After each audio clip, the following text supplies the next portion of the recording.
everybody, it's Professor Gould, and in this lecture we're going to start talking about photosynthesis, which of course is the chemical process that plants, photosynthetic protists, and photosynthetic bacteria use to turn the energy from light, combine that with carbon dioxide and oxygen, and turn that into sugars. And yes, there are photosynthetic bacteria and there are photosynthetic protists. Not all protists are photosynthetic, not all bacteria are photosynthetic, but there are some. So all plants, asterisk, are photosynthetic. There's actually a couple of parasitic plants, which we will talk about when we get to plants. But for the purposes of this lecture, all plants do photosynthesis. Okay, so we already talked about cellular respiration. You remember this? Here's the chemical equation for that.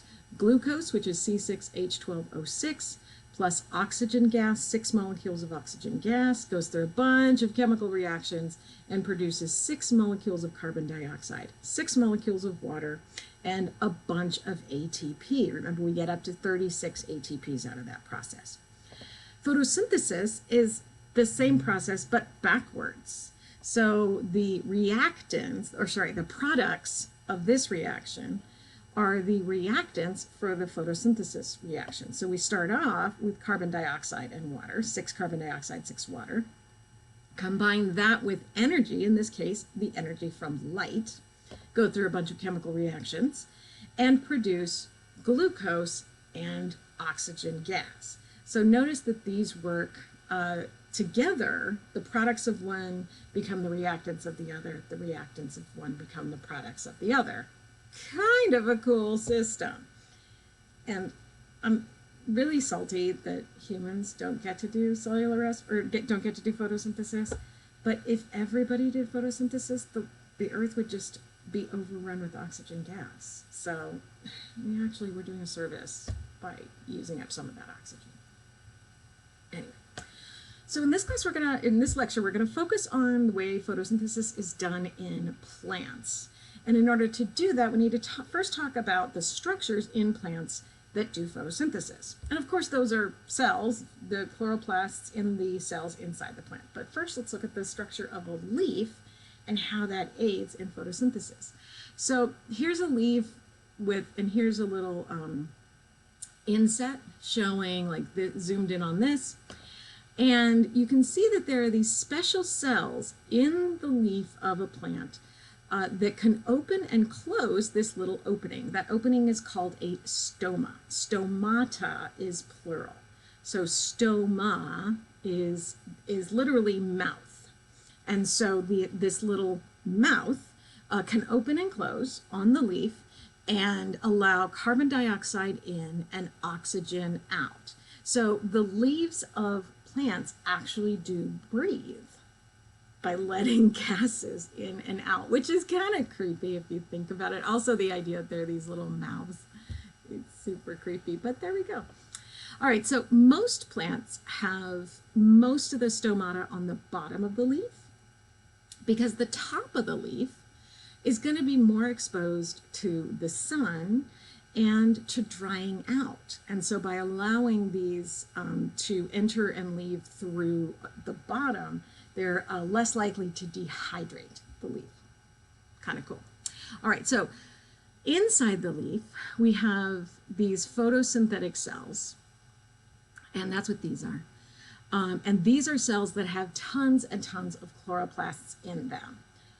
So the stomata are in this protective layer on the edge of the leaf, and then deep to those inside the leaf are these photosynthetic cells. And then there are veins in larger plants, we'll explain that when we get to plants later, that carry both fluids and sugars throughout the plant. When we zoom in further, we see that when we zoom in on an individual cell, we can see all of these little oval chloroplasts within the cell. So remember that the cell has a cell wall, that's this out here, again, made of sugars that the plant made.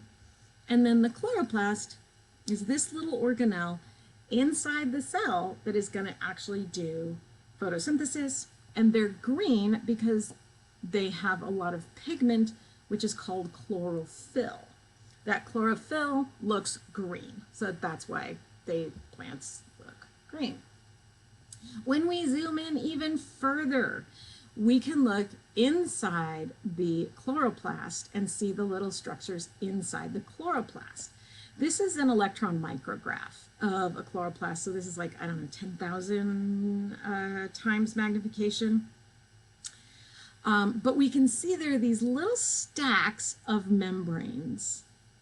And this is actually inside the chloroplast. So the chloroplast, like a mitochondrion, it has a double membrane. Okay? It has an outer membrane and an inner membrane. And then you remember the mitochondrion, that inner membrane was folded so that we had lots of surface area for that electron transport chain. In the chloroplast, the inner membrane isn't folded in. It's got another set of membranes inside of that. So complicated. So the folds of membrane are called thylakoids, and they're like little pancakes, okay? And then each stack of them is called a granum. The plural is grana, okay? So this is a granum made up of thylakoids. All of these little stacks are grana. And then they're surrounded by fluid called stroma. Now this is confusing because remember the opening in the leaf is called a stoma. So we have stoma, which is mouth. Stomata is plural. Stroma is the fluid inside the chloroplast. So if you can imagine that this chloroplast started out as a photosynthetic bacterium, which we actually think it did. We think it started out as a free-living photosynthetic bacterium that got engulfed by phagocytosis by another cell, but for some reason not broken down. So this bacterium, this free-living photosynthetic bacterium, had these little folds of membrane inside of it, and it had cytosol inside of it. All of that got engulfed in another layer of membrane, and now it's an organelle in a bigger cell. So now this fluid is not cytosol, it's stroma. Does that make sense? Hopefully that makes sense. Okay. This is going to be where this first set of reactions called the light reactions happens. And we're going to talk more about this in the next section of lecture, so I'm going to pause here and then start again here with the next